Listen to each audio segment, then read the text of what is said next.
بسم اللہ الرحمن الرحیم۔ السلام علیکم۔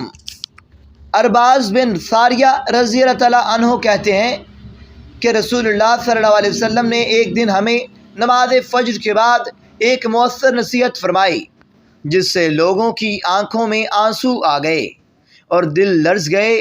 ایک شخص نے کہا، یہ نصیحت ایسی ہے جیسے نصیحت دنیا سے آخری بار رخصت ہو کر جانے والے کو کی جاتی ہے۔ تو اللہ کے رسول، آپ ہمیں کس بات کی وصیت کرتے ہیں؟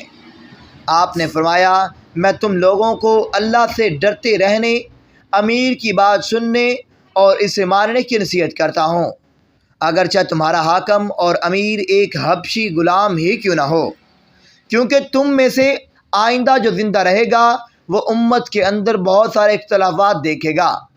تو تم باقی رہنے والوں کو میری وصیت ہے کہ نئے نئے فتنوں اور نئی نئی بدعتوں میں نہ پڑنا، کیونکہ یہ سب سے بڑی گمراہی ہے۔